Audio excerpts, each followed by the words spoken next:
En quittant ses fonctions, Jacques Chirac prend également sa retraite, en tout cas de la vie politique. Comme la plupart des élus, le chef de l'État bénéficiera d'un régime de retraite très spécial. Anne-Charline Lambard, Marc Félix. Les honneurs, le protocole, c'était la vie de Jacques Chirac il y a quelques heures encore. Désormais, c'est dans cet appartement de la famille Hariri, avec vue imprenable sur le Louvre, qu'il commence sa vie de retraité, une retraite plutôt dorée.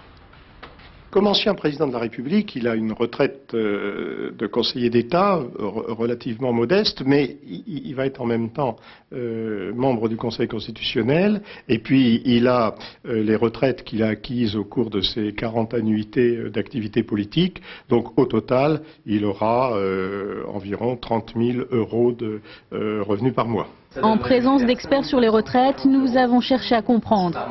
Une retraite de président, plus de 5 000 €, auxquelles s'ajoutent les pensions de députés, magistrats de la Cour des comptes, conseiller général, maire de Paris et membre du Conseil constitutionnel. 30 800. Ça fait à peu près un peu plus de 20 fois la retraite moyenne des Français, des salariés. Car en France, les élus ne peuvent plus cumuler les mandats, mais ils peuvent toujours cumuler les pensions. Résultat, quelle que soit la personnalité, les retraites sont confortables. Ce qui est un peu incroyable, c'est que c'est des retraités à 10 300 € par mois qui postulent à des postes de ministre.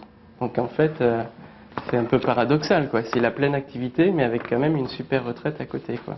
Et quand on évoque le sujet avec les intéressés, les sourires se crispent. S'il suffisait de diminuer la retraite de 577 députés, plus ceux qui sont déjà à la retraite, pour rééquilibrer le système, on serait prêt à le faire tout de suite. Ceci, c'est un faux problème. Appliqué dans le privé, le régime des parlementaires ne durerait pas 15 jours. Certes, ils cotisent double, mais à la fin, ils reçoivent 6 fois leur mise. Quand on leur demande s'il y aura une réforme, c'est très drôle. Voici leur réponse. Vous voulez payer la cotise à ma place? Je vous demande si c'est une priorité. Je parle de choses sérieuses, mademoiselle, mais vraiment sérieuses. Ne soyez pas agressifs vis-à-vis des élus de la République. Ils essayent de faire un travail utile. Si on prend des dispositions générales, il n'y a pas de raison de ne pas les prendre pour les élus. Même si quelques-uns sont ouverts à la discussion, la réforme du régime des élus n'est pour le moment pas à l'ordre du jour.